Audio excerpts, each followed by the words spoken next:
How are you feeling? What's going on in your life? What's popping? What's tea? Welcome back to another episode of the Hey Friends with Layla Elise podcast. And we're back for episode 4. I hope that y'all had a really good weekend. Today I'm giving y'all bare face. I actually was not feeling it today, but I was like, you know what? I'm just going to push through because I'm wanting to stay consistent. And here I am. I'm really chill today. I actually haven't done much of anything really these past few days. Last week wore me down. Do you hear me? I didn't really do anything like particular, but I was just doing a lot of computer work and campaign work and research, and I had an interview. So I definitely had my mind going last week. So over the weekend, I pretty much was just kind of like chilling. Today, though, I am not going to sip on anything other than this shot here. I want to go pour it. This is vodka. I know the Nubian girls swear down by tequila, but here's the thing though. Like, do I want to shot tequila when it's 100 degrees outside? Yes, I do. I was going to say no, but now that I think about it, tequila does do better in warmer weather. But in terms of like mixed drinks or just drinking period, like I'm a vodka girl. But I do like tequila with certain mixed drinks, like tequila with mango, tequila with like a pineapple or like melon type situation. I can get down with. I feel like vodka does better with like the berries family, like strawberries, blueberries, raspberries, like yeah. But we're gonna take this shot and we're gonna get started. So cheers to a full month of funny, loving, introspective episodes, and cheers to 40 more. How about that?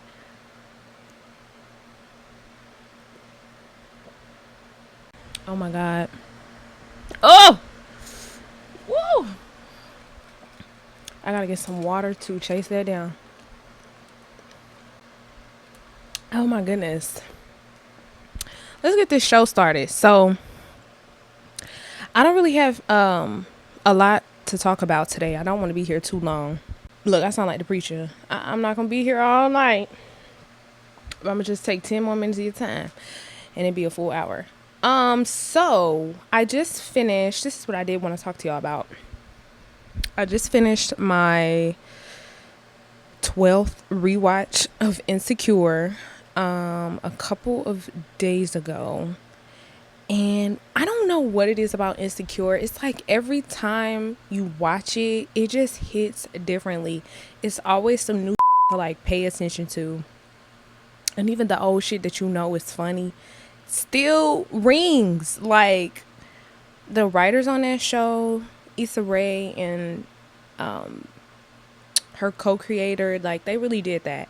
But it really just got me to thinking about best friendships. Watching Insecure as a young black woman just makes me look forward to like growing older and more mature and wise with the friends that I have now and like my core group that I have now. But when I was watching, so I'm not gonna like, I mean, at this point, y'all should have been saw Insecure. If you haven't seen Insecure, it is about a girl named Issa D, who is like a nonprofit boss, if you will, trying to navigate living in LA, navigating her dreams, her sex life, and kind of see her grow through a lot of these changes. But the real focus is not on Issa D, it's really on Issa and Molly, who is her best friend. And we really get to see their dynamic and how they are best friends and, you know, just how fun they are, how funny they are. And then, of course, like their extended friends, which, so when I was rewatching, I didn't really pay attention to, because like at first, you know, when you watch shows, you're just taking in what you're seeing, right? But once you've watched it a few times and you know how it ends, so now you start watching it from a critical perspective of why does it end the way it does. And I didn't know that.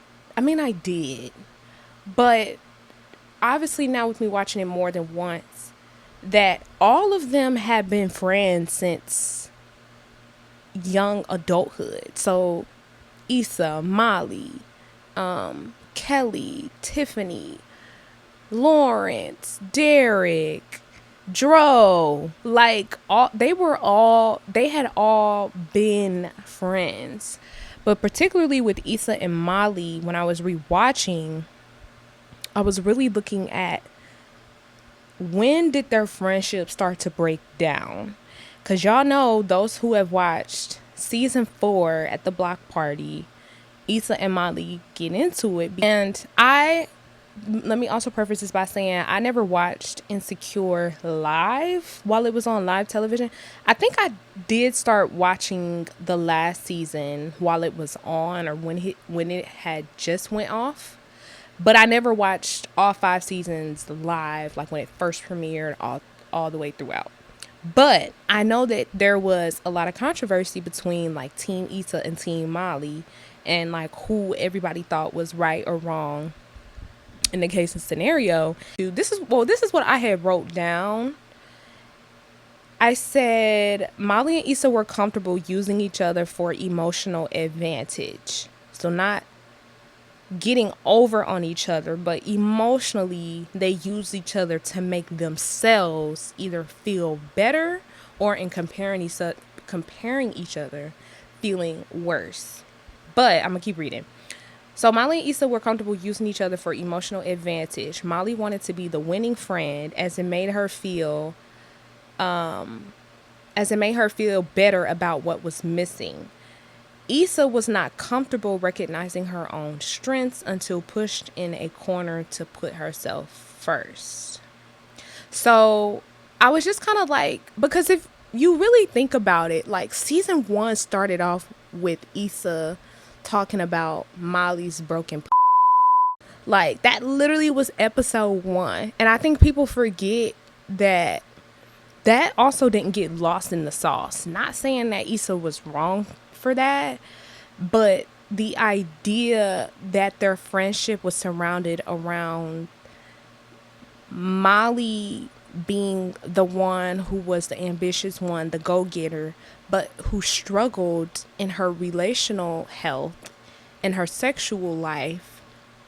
Issa wanted to be the ambitious one, wanted to be the go-getter, but she wasn't necessarily comfortable with doing so and wasn't in a secure relationship.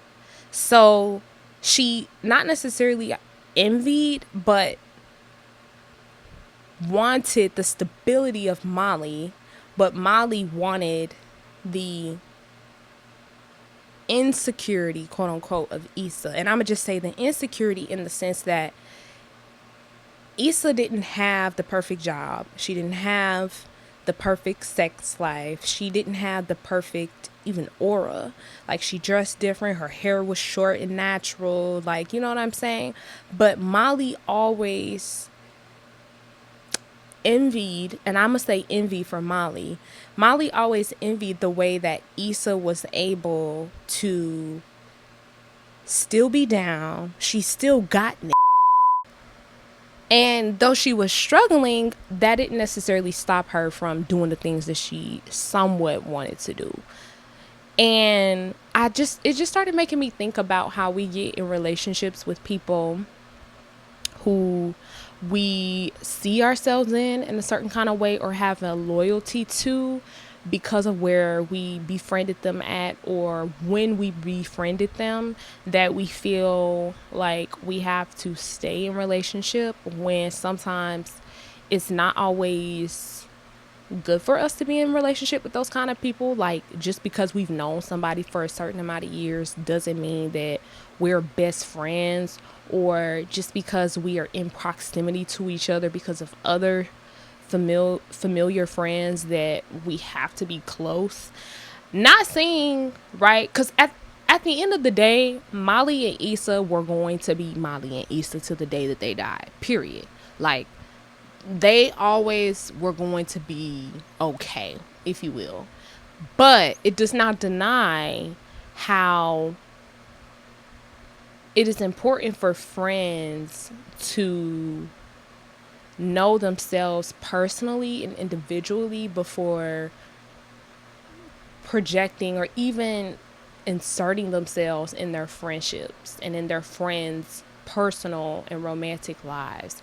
Because we all know we're not going to do the same thing in life or date the same kind of people or, go about things the same way. But we also shouldn't have to project the way that we would do things onto our friends.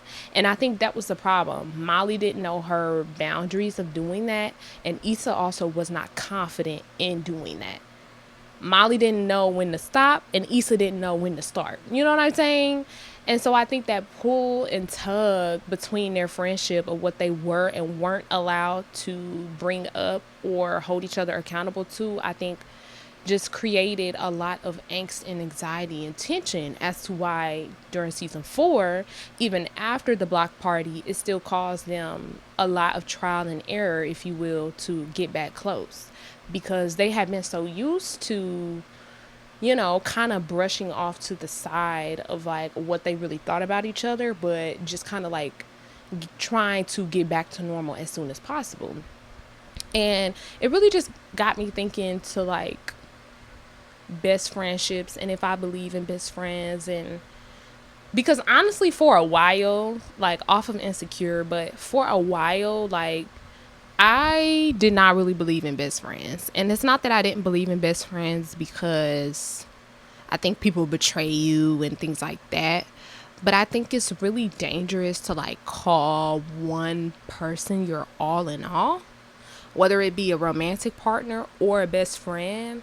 I think that how we have like come to know what is a best friend is, I don't know, it just gives off a little entitled, like, you my best friend, it's me and you, like, it's me and you before anybody else. And it's like, well, yes, and right, like I can have other experiences outside of you that I also don't need to run by you to do it. And I think that's what happens when you start to really own the best friend title.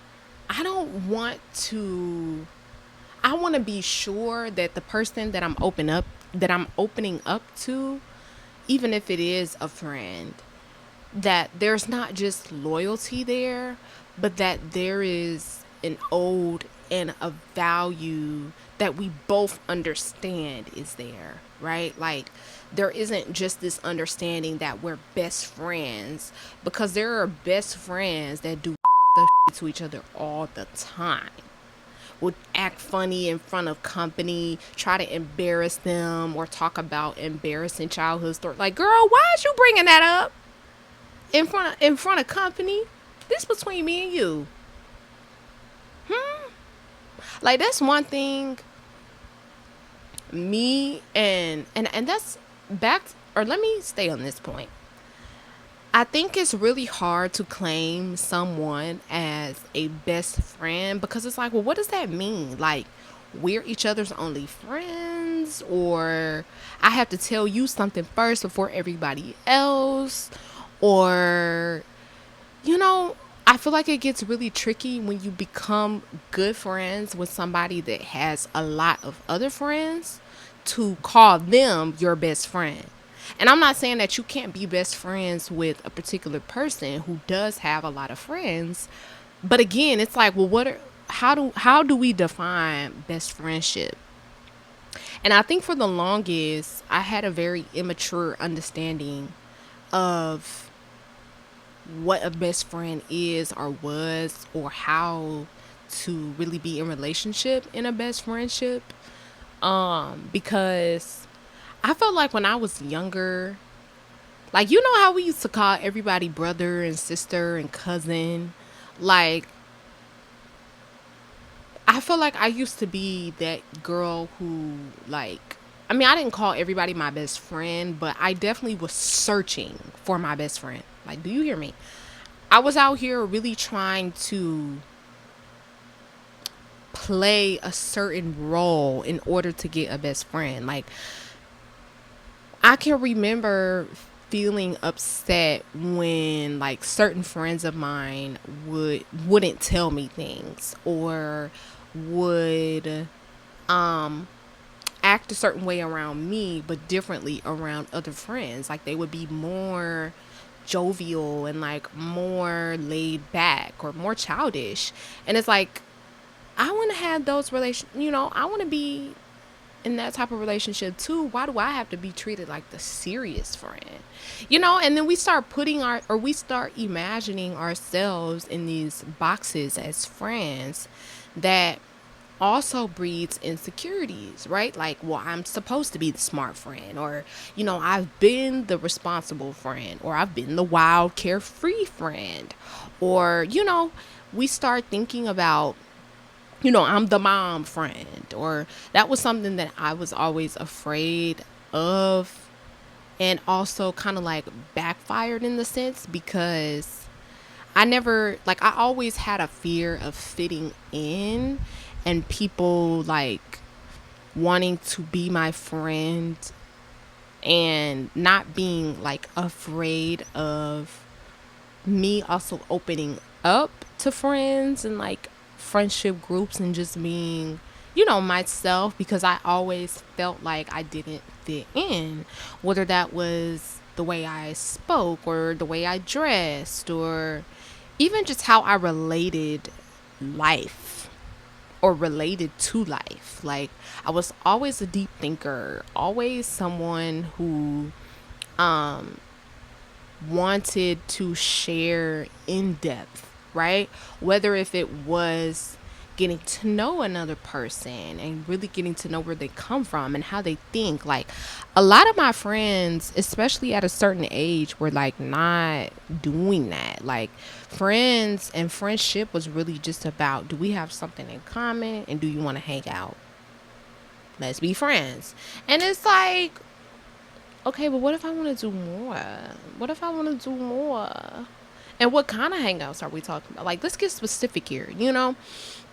And so I think I was always being hyper vigilant about how I showed up as a friend so that I could find a best friend. And it's like, well, you can't find good friendships by being inauthentic. And you can't expect good friendships to come when you're not being yourself. Because then you get upset, right? When you get in conflict with these so-called friends you have befriended, when in all actuality, if you had been yourself from the get-go, you probably wouldn't have been friends with them or even as long, because you would have known this wasn't going to work. And the other person would have known from your authenticity that this is not going to work. And I just feel like I kind of not wish, because all things work together and all things help me to be wiser and better. But I kind of wish that I could like slow down, Savannah. Like, slow down, Savannah. Why are you trying to make, just because you have, and that's another thing, just because you have one good connection with somebody does not mean that they have to be your best friend. That was my problem. Because I was so afraid of not fitting in, that when I found myself fitting in, it's like, oh, I'm here. Like, I'm ready for friendship. And I don't think you realize, well, me personally, I don't think I realized that I was operating from a scarcity mindset, that I wasn't going to be able to find even better friends, even more ambitious friends, more thoughtful friends, more friends that actually challenged me even deeper.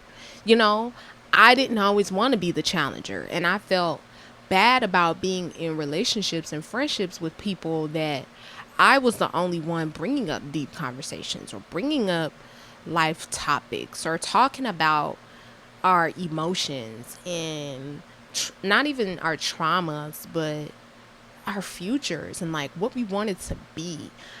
I yearned for those types of relationships or those types of conversations, should I say, that when I found myself getting close with somebody that I could have those conversations with, I automatically wanted to claim them as my best friend or as somebody whom I would have been more forthright in approaching our friendship.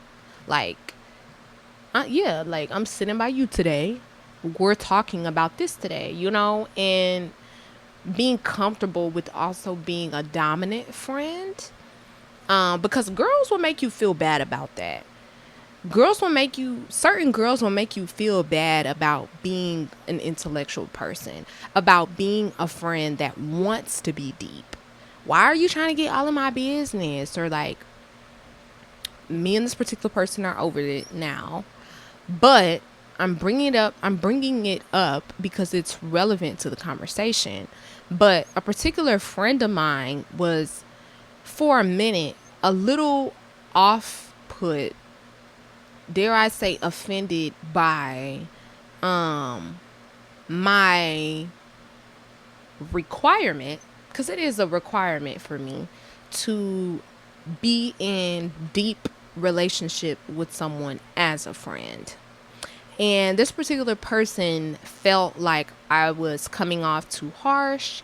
I was demanding too much, that I was even giving off mixed signals of platonic and romantic connection.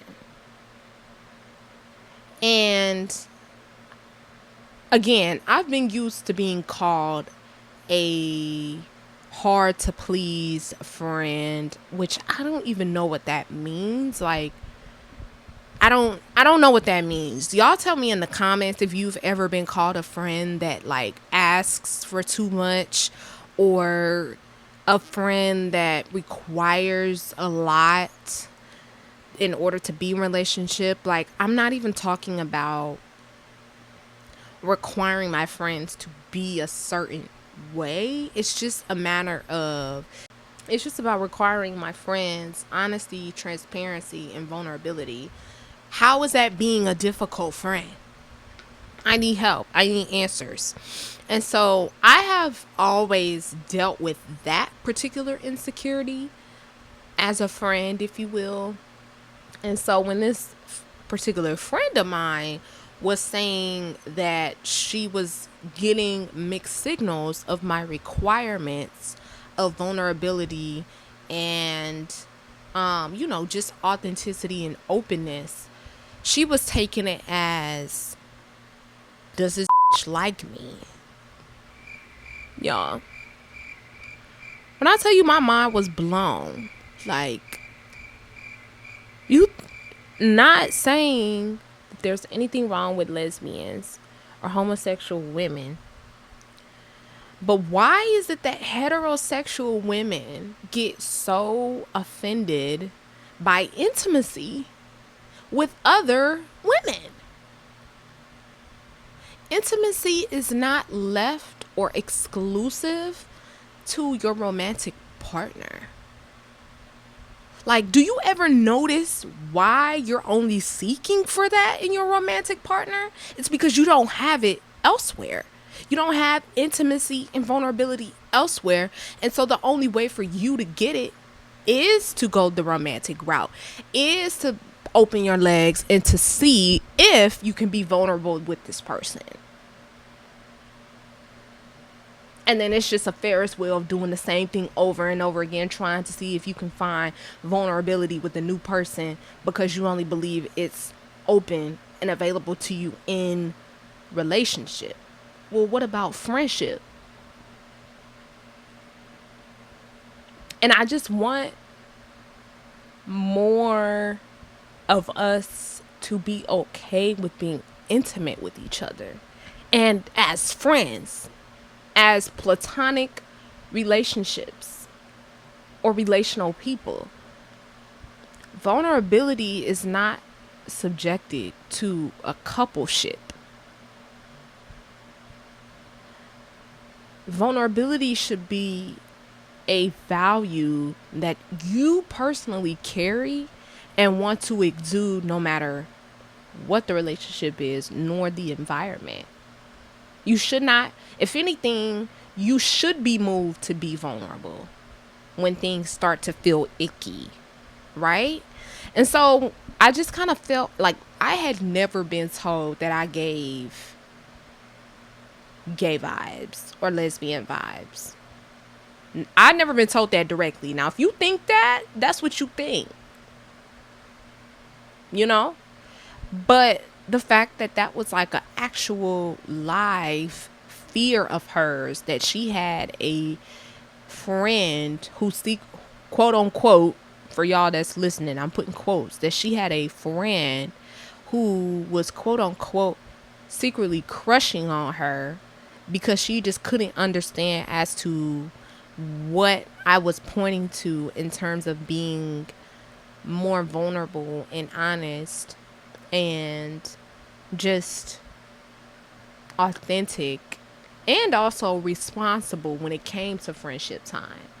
And I think that's another thing. Like, I think when we get too comfortable in our friendships and we stop actually scheduling out time and scheduling out our check-ins, right? Like, I haven't talked to this person, like, let me check in, you know?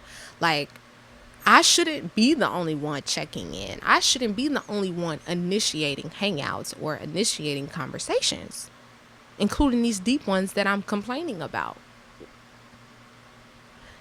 And so I think it's important also for that nuance to live, that, hey, we are great friends and I'm expecting more. Or we have a great connection as platonic friends. But for us to be closer, if that's what you want, I require this. I think two things can be true. And I also think that there has to be a level of responsibility and accountability as friendship partners and as individuals to understand how it is that you show up as a friend and what it is that you're expecting to receive from your friend. And that's not being picky. That's not being over the top. That's not being difficult by saying what you want. Why is it okay to have a list for your romantic partners, but you can't have a list of qualities that you want in a friend?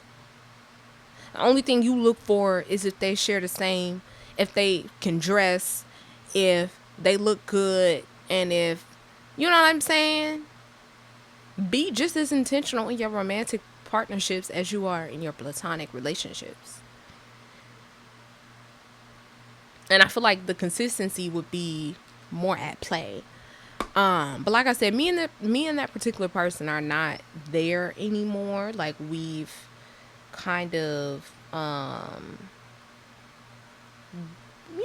moved past that and whatever the case. But I'm not gonna lie and say that I wasn't taken aback. Like, am I gay? Did it give that? You know? I love the gays. But did it give that? I don't know. But I will say this too. I feel like you just have to learn when to move on from those stale relationships and those relationships that don't necessarily feel good to you, you know, when you are opening up and when you are sharing time and personal space with this particular person or these people, right? You have to identify how you feel in the moment and afterwards, because if it ain't no better than how you felt before, you might as well just drop them. And I think, again, operating from a scarcity mindset of these are the only people I'm going to fit in with is not healthy. because you will really start turning a blind eye to weirdo behavior that, had you have just left from the beginning, we wouldn't have been going through this. And I had to learn that the hard way. Like, I had to learn that me being the one who's open and vulnerable and authentic is not going to save us.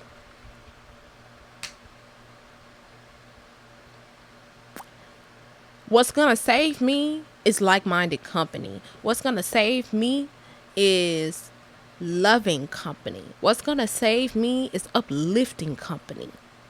What's going to save me is also other smart and attentive company. Not company that just looks like me, or company that smells good or dresses good, or whatever the aesthetic is. The aesthetic may be cute, but is it serving me though? And once I really started thinking about that, baby,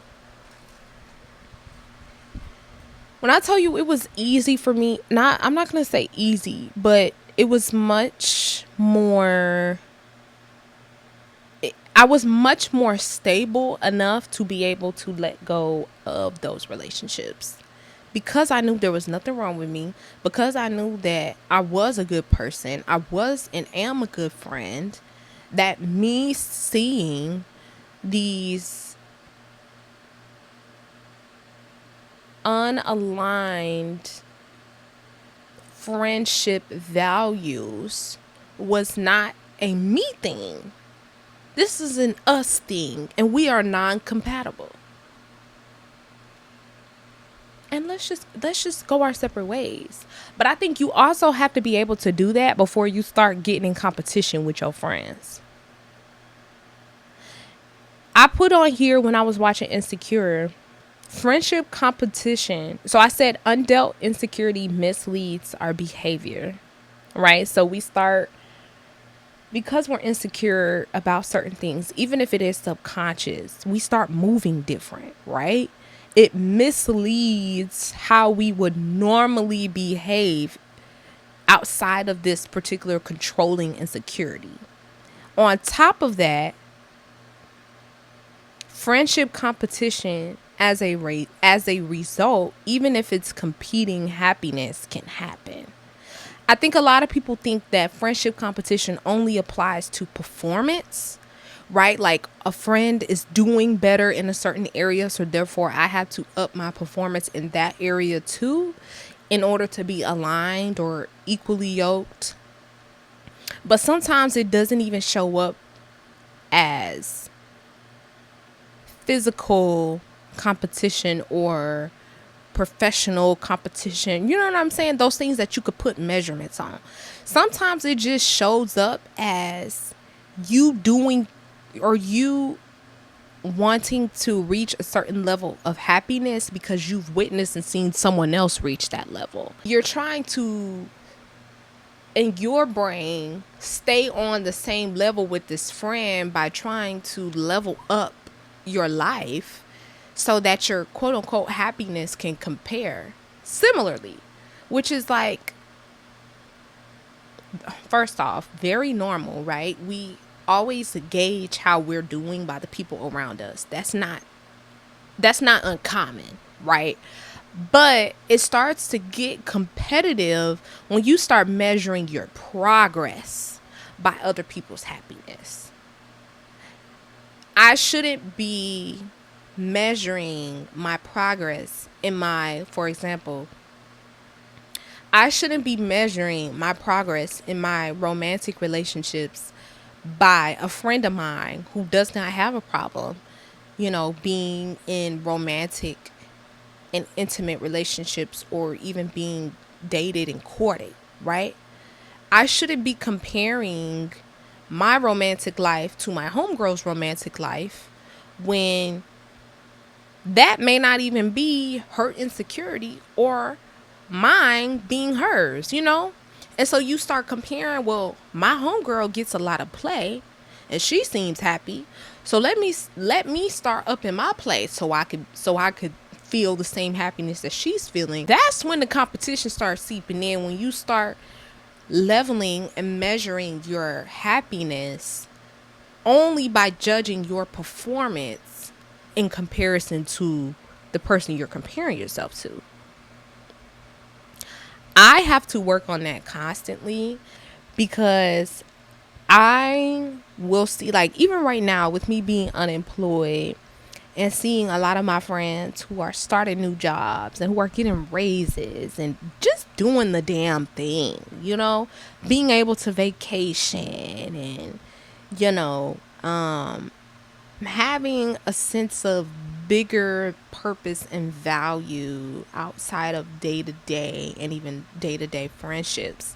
Like, I had to stop comparing my, oops, I had to stop comparing my unhappiness to the so called public happiness of their progress or where they were in life, because you never know what you may be envying, especially in a friend, of what they may be quote unquote good in or what they're doing well in.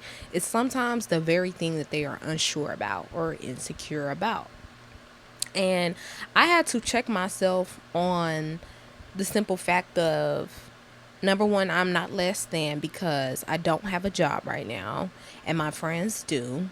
Number two, I am not behind in the sense that my friends are experiencing more than me because they have a job. And therefore I need to play catch up. I had to really debunk that one. Still debunking it, but I really had to debunk that I'm just on time. Like, I don't need to compete also to be on time. Because what's for me, it's not going to miss me. And I can't start comparing my happiness to what looks like, because I don't know, but what may look like happiness to somebody else. A lot of people hate their jobs, or you may be jealous that your homegirl is able to pull these, and it's like she don't even like them. She's just getting her rocks off. You know what I'm saying? And you over here comparing yourself to homegirl when it's like you may be a person that doesn't want to have casual sex. And you may be a person that wants to have committed, monogamous, sometimes marital sex. That's not me, but you got to know who you are. And you got to know who your friends are, so that even in the times that you are questioning yourself and questioning if you do fit in, or if you are whatever it is that you're comparing yourself to, that your friends well enough to know, number one, that they would not be encouraging whatever that interaction or behavior it is that you're showing yourselves. And number two, that your friend would downright tell you this is not all what it seems to be. Like, I appreciate my friends who have brought me back down to center. Like, Layla, I get that you're hurting right now. I get that you may have some unanswered things going on.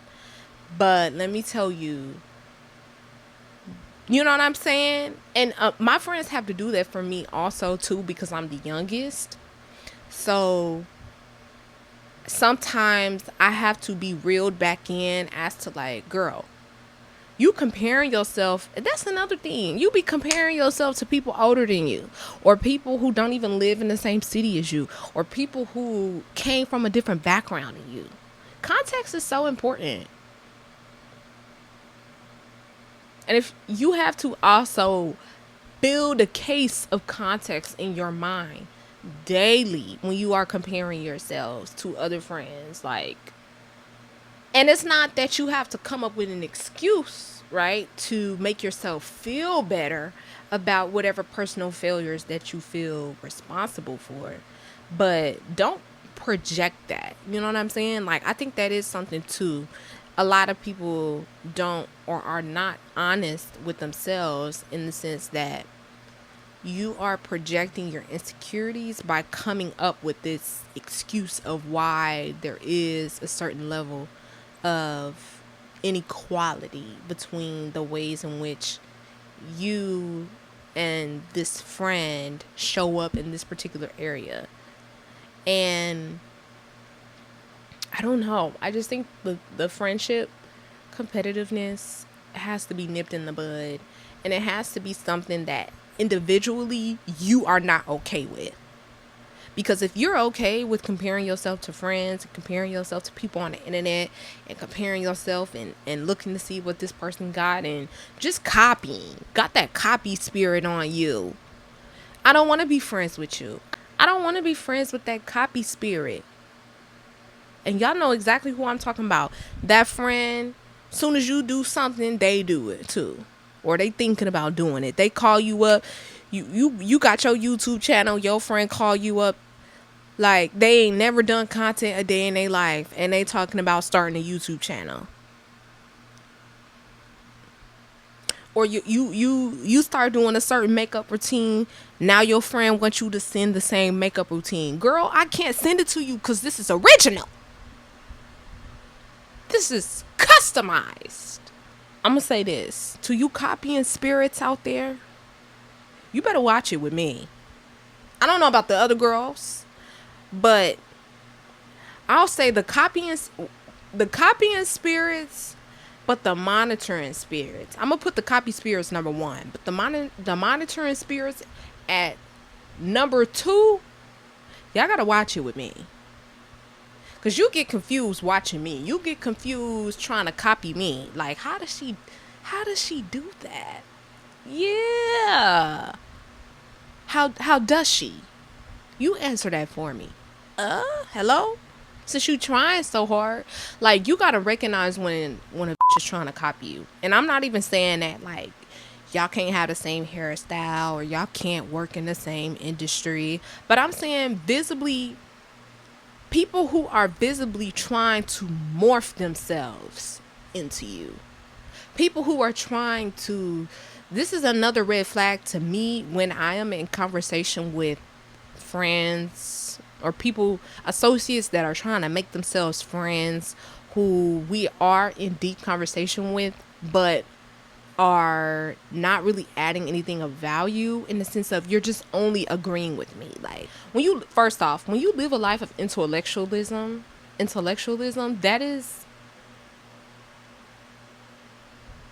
that's something you can't copy. You may be able to cite and repeat certain things that you've heard, but that's not something that you can copy.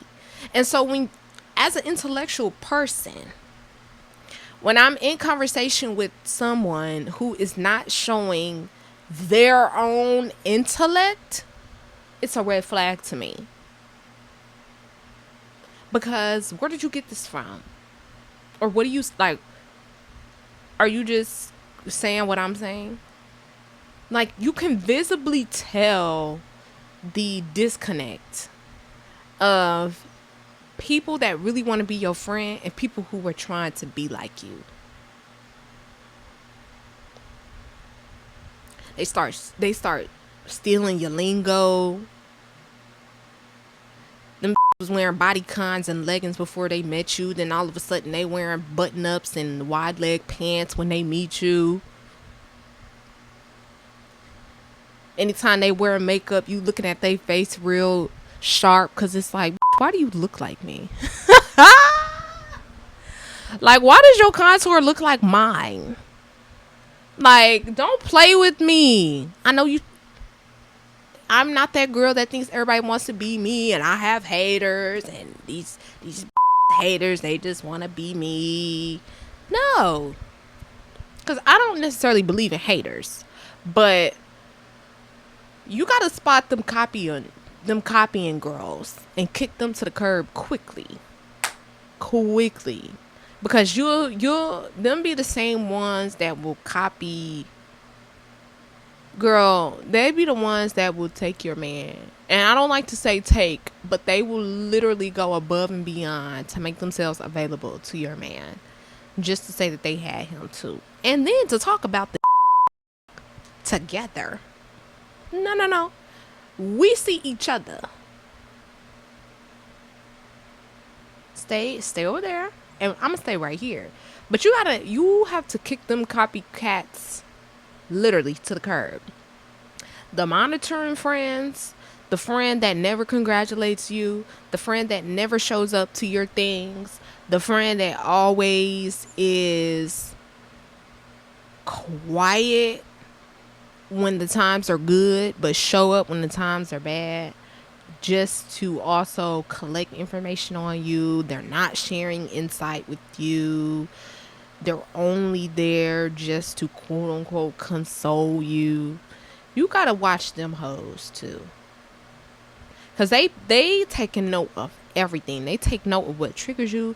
They take note of what makes you emotional. They take note of the things that you're passionate about, so they can morph themselves to be passionate about it too, just to get more information on what it is that you're going to do with that passion. You will be surprised what a monitoring friend will come up with. They got all types of theories on why it is the way that you are. And when I tell you, the monitoring friends get very demonic. And I don't like to call people demons, but it gives very witchcrafty. Like, bitch, you know what spells on me? Like, why is it? And that's another thing. You have to watch what happens to you after you confide in certain people. When you confide in a certain someone and then afterwards you feel really down, or when you confide in a certain someone and you realize another certain someone knows your business, you know what I'm saying? You have to watch what happens after you confide in yourself, especially, or confide in someone else about yourself, especially when things are not going good. Because what I find also as a red flag is when you confide in someone and that's the only thing they want to talk about. Just been 3 months since I broke up with Ray Ray. I'm outside. Why are you still talking to me about what Ray Ray is doing? That's a monitoring spirit.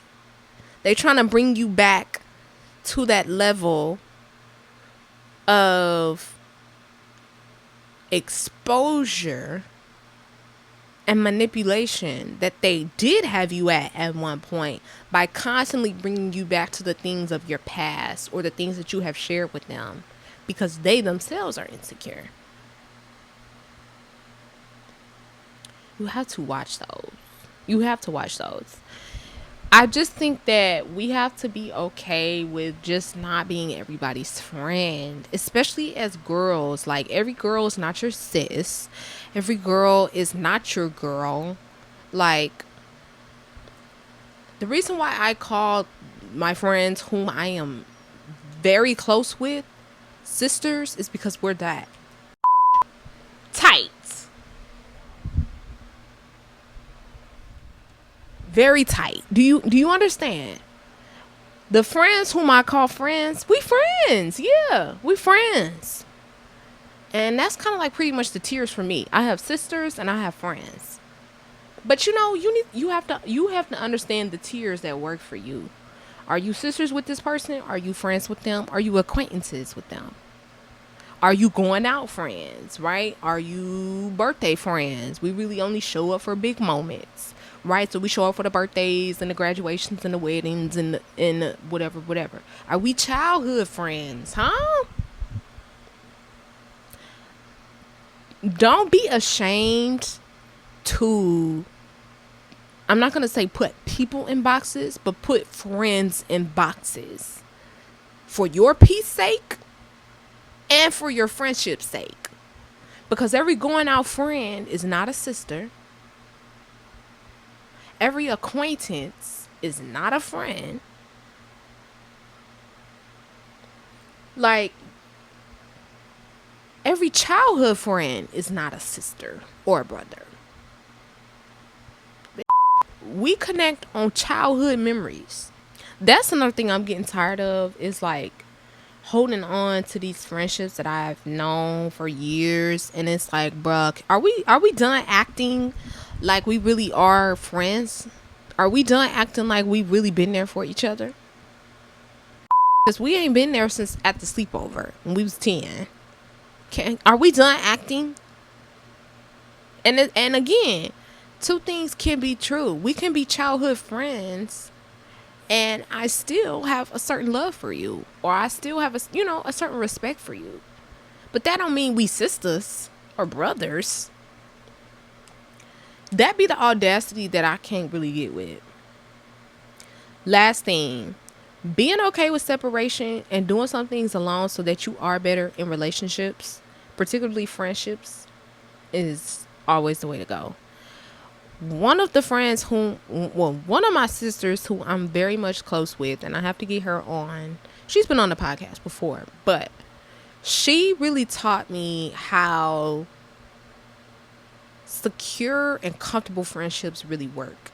When she would let me know, and other friends of hers, like, hey, I love y'all.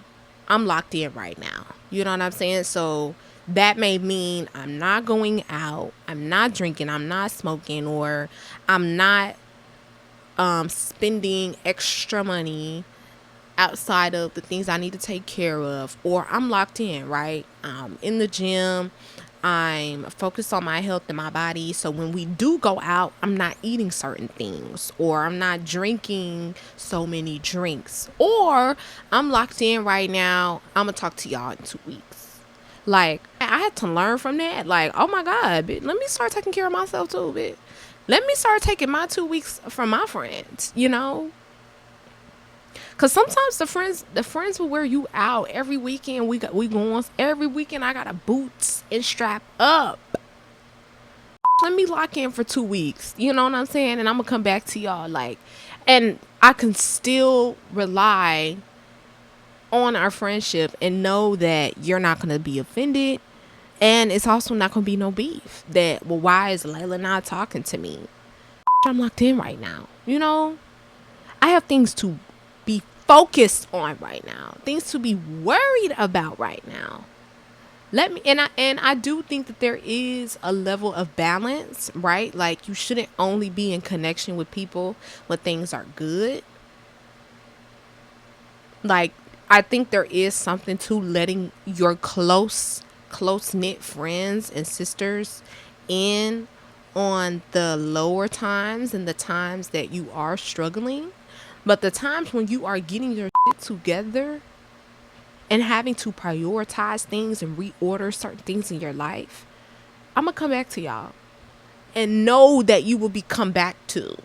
And know, as the friend on the receiving end, that she's not being fishy by saying something like that. Or, you know what I'm saying? Like, when my friend told me that for the first time, and I can't even remember, but like, I think I had asked her to go out with me for something, and she was like, my sister, I would love to, but I'm locked in right now, And I had so much more respect for her that I started adopting those same practices. And that's what you want in a friendship. I want to be inspired to be my best self. I want to be uplifted to stay my best self. And I want to be supported even when I'm not my best self. That's as simple as it gets for me. If you have something going on for yourself, are you inspired? So that when we get in friendship, I'm not the only positive thing, right? Or the only positive influence in your life. Are you the influence?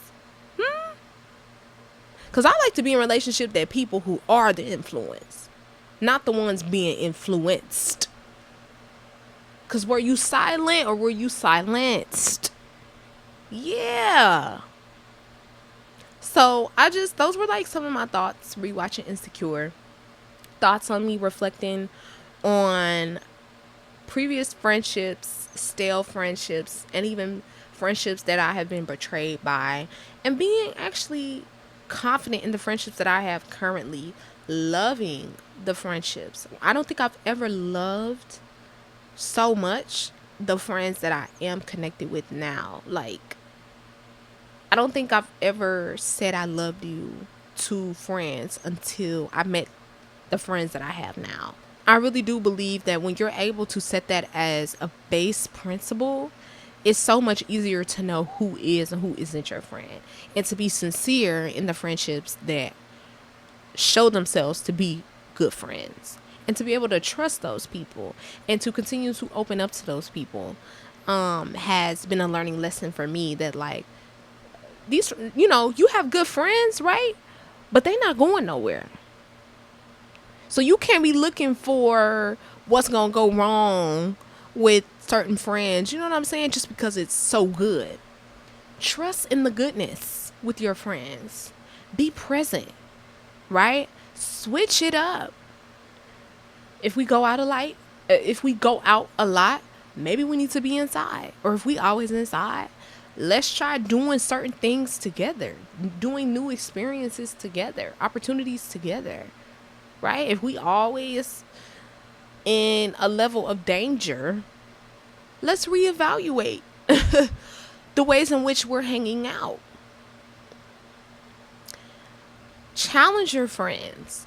Do things that make each other better individuals, right? Not just each other better for each other as friends, but do things that make each other better as individuals. Do emotional check-ins, like, hey friend, like, how is the season of your life? Where is your heart in this particular stage of your life? Like, what do you feel like is missing? Ask the hard questions. Ask the questions that you've never even thought of asking. The questions that may be a little taboo or TMI. Test the waters with your friends. I'm talking about your friends, your girlfriends, or your good, your good bros or your good sisters. You should be able to have and share in those difficult conversations as well. And I think that's what really shows the level of friendship and shows the level of maturity that you two as people, as individuals, have allowed yourselves to experience, so that you're good friends. And that's all I want to be. I want to be a good friend, and I want to be a person of good value and of good character. And when I'm able to spot out those people, I hold on to them. And I hold on to them as tight as I can, because not to say that I won't ever meet someone like them, but it is hard to meet people and friends whom it is easy with. It's easy for conversation to flow. It's easy for jokes to get out. It's easy for me to smile. It's easy for me to reflect. It's easy also for me to be emotional. Because my friends should experience all of me. They shouldn't just experience the fun side of me or the comedic side of me. They should experience the embarrassing side of me. The side of me that I'm not comfortable showing publicly, or the side of me that has a little bit of some childhood trauma in that residue. Like, all parts of me. That's what real friendship is about.